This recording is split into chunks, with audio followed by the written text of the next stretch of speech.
ഈശോയിൽ എൻ്റെ ഏറ്റവും പ്രിയപ്പെട്ട സൗരങ്ങളെ, നമുക്കിങ്ങനെ ഒരു ആത്മീയ ജീവിതത്തിലൊക്കെ ഇങ്ങനെ ഒരു ക്രൈസിസ് വരാൻ സാധ്യതയുണ്ട്. അതായത് പണ്ട് നന്നായിട്ടൊക്കെ പ്രാർത്ഥിച്ചിരുന്നു, എപ്പോഴും ഈശോയുടെ ആലോചനയൊക്കെ ചോദിച്ച് ഈശോയുടെ മിണ്ടിയും പറഞ്ഞൊക്കെ ഒത്തിരി ബൈബിളൊക്കെ വായിക്കുമായിരുന്നു, പള്ളിക്ക് പോകാൻ ഭയങ്കര താല്പര്യമായിരുന്നു, കുർബാനയ്ക്കൊക്കെ നല്ല അഭിഷേകത്തോടെ ബലിയർപ്പിക്കുന്നു. പക്ഷെ ഇപ്പോൾ പഴയ പോലെ ഒരു ഈശോയെ അങ്ങ് ഓർത്തുകൊണ്ട് എല്ലാ കാര്യങ്ങളും ചെയ്യാൻ പറ്റുന്നില്ല. പഴയ പോലെ അങ്ങ് ഒരു ഡിവൈൻ ടച്ച്, ഈശോയുടെ ഒരു ഒരു ഫീലിംഗ്, ഈശോയുടെ ഒരു അടുത്തുള്ളൊരു സാമീപ്യം കിട്ടുന്നില്ല എന്നൊക്കെ ഓർത്ത് ചിലപ്പോൾ നമുക്ക് സങ്കടം വന്നേക്കാം. നമുക്ക് രണ്ട് കാര്യങ്ങൾ പറഞ്ഞുതരാൻ പോകണം. ഒന്ന് വിശുദ്ധ ഗ്രന്ഥത്തിന്റെ അടിസ്ഥാനത്തിൽ രണ്ട് കാര്യങ്ങളും പറയാൻ പോകുന്നത്. നമ്മളിനി ചെയ്യാൻ പോകുന്ന എല്ലാ കാര്യങ്ങളും പഴയ തീഷ്ണതയല്ല, പണ്ടുണ്ടായിരുന്നതിനെക്കാട്ടും ഇരട്ടി തീഷ്ണതയോടെ, പണ്ടുണ്ടായിരുന്നതിനെക്കാട്ടും കൂടുതലൊരു ഈശോ എക്സ്പീരിയൻസ് നമുക്ക് ഉണ്ടാവാൻ വേണ്ടിയിട്ട് നമ്മളൊന്ന് എങ്ങനെ അത് ചെയ്യണമെന്ന് പറഞ്ഞുതരാൻ പോകണം. വളരെ സിമ്പിളായ കാര്യമാണ്. ഒന്നാമത്തെ കാര്യം സുഭാഷിതങ്ങൾ, പ്രോബ്സ് 3-ാമത്തെ അധ്യായത്തിൽ അതിന് 5-6 വാക്യങ്ങളാണ്. അവിടെ ഇങ്ങനെ ഒരു വളരെ സിമ്പിളായ ബട്ട് വെരി പവർഫുൾ ആയ ഒരു കാര്യം പറയുന്നുണ്ട്. നിന്റെ എല്ലാ പ്രവൃത്തികളും ദൈവവിചാരത്തോടു കൂടി ആയിരിക്കട്ടെ.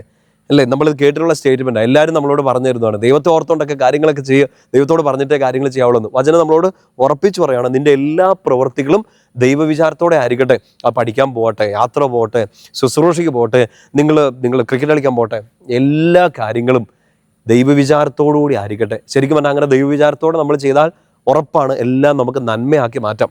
ദൈവവിചാരം നഷ്ടപ്പെട്ടു പോകുമ്പോഴാണ് നമ്മൾ ഈ ഉടായ്പും തട്ടിപ്പും പാപങ്ങളും എല്ലാം നമ്മൾ കാണിച്ചു കൂട്ടുന്നത്. അല്ലേ, ഈശോയെ മറന്നു പോകുന്ന സമയത്താണ് നമ്മൾ പാപം ചെയ്യും. ഇപ്പോൾ പാപം ചെയ്യാൻ എന്തോരം കാരണങ്ങളുണ്ടെന്ന് ചോദിച്ചാൽ ഒറ്റ കാരണമേ ഉള്ളൂ, ഈശോയെ മറന്നു. ഞാൻ ഒരു പാപത്തിൻ്റെ പിടിയിലാണ്, I have forgotten him totally, ഞാൻ ഈശോയെ ടോട്ടലി മറന്നു കളഞ്ഞു എന്നുള്ളതിൻ്റെ ഏറ്റവും വലിയ ഉദാഹരണമാണ് നമ്മൾ ചെയ്തു കൂട്ടുന്ന പാപങ്ങൾ. അപ്പോൾ വചനം നമ്മളോട് സാക്ഷ്യപ്പെടുത്തുകയാണ്. സുഭാഷിതം 3-5-6 നിന്റെ എല്ലാ പ്രവൃത്തികളും ദൈവവിചാരത്തോടെ ആയിരിക്കട്ടെ. അപ്പോൾ അത് ഓട്ടോമാറ്റിക്കായിട്ട് നന്മയായിട്ട് മാറും. നന്മയായിട്ട് മാറുമെന്ന് തന്നെ അതിൻ്റെ തുടർന്നുള്ള വചനം നമ്മൾ സാക്ഷ്യപ്പെടുത്തുകയാണ്. ദൈവം തന്നെ നിനക്ക് വഴി തെളിച്ചു തരുന്നു. എന്തൊരു വലിയ പ്രോമിസാണത് എൻ്റെ പ്രിയപ്പെട്ട സ്വരങ്ങൾ. അതുകൊണ്ട് നമുക്ക് നമ്മുടെ ജീവിതം ഒരു അനുഗ്രഹമാക്കാൻ വേണ്ടി, ഇപ്പോൾ ആ ലൈഫ് കുറച്ചുകൂടി ഒന്ന് ലെവൽ ഉയർത്താൻ വേണ്ടി നമ്മൾ ചെയ്യേണ്ട ഒന്നാമത്തെ കാര്യം അതാണ്. ഈശോയോട് ചോദിച്ച് ഈശോയുടെ എല്ലാ കാര്യങ്ങളും ദൈവവിചാരത്തോടു കൂടി ആയിരിക്കട്ടെ, കർത്താവ് തന്നെ നിനക്ക് വഴി കാണിച്ചു തരും.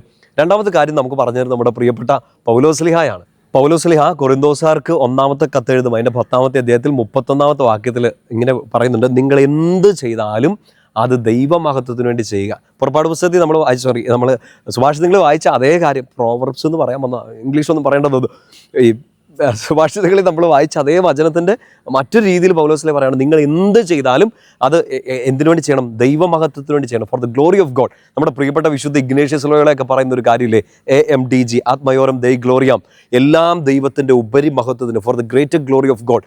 എന്ത് ചെയ്താലും ദൈവമഹത്വത്തിന് വേണ്ടി ചെയ്യുക. ഇപ്പം രണ്ട് കാര്യങ്ങളാണ് നമ്മൾ ഓർക്കേണ്ടത്. നമ്മൾ എന്ത് ചെയ്താലും ദൈവവിചാരത്തോടെ ചെയ്യണം, കർത്താവിനെ ഓർത്തുകൊണ്ട് ചെയ്യണം, കർത്താവിനോട് പറഞ്ഞിട്ട് ചെയ്യണം. അത് കർത്താവ് തന്നെ അനുഗ്രഹമാക്കി മാറ്റും. ഇനി നമ്മുടെ ലക്ഷ്യം ദൈവമഹത്വമാണല്ലോ, ഞാൻ പഠിക്കുന്നത്, ഞാൻ കളിക്കുന്നത്, ഞാൻ യാത്ര ചെയ്യുന്നത്, ഞാൻ ശുശ്രൂഷ ചെയ്യണത്, എല്ലാ കാര്യങ്ങളും ദൈവവിചാരത്തോടെ ഈശോയെ മഹത്വപ്പെടുത്താൻ വേണ്ടിയിട്ടാണ് നമ്മൾ ചെയ്യുന്നതെങ്കിൽ അത് മഹത്തരമാക്കാൻ വേണ്ടി കർത്താവ് തന്നെ പ്രവർത്തിച്ചോളും.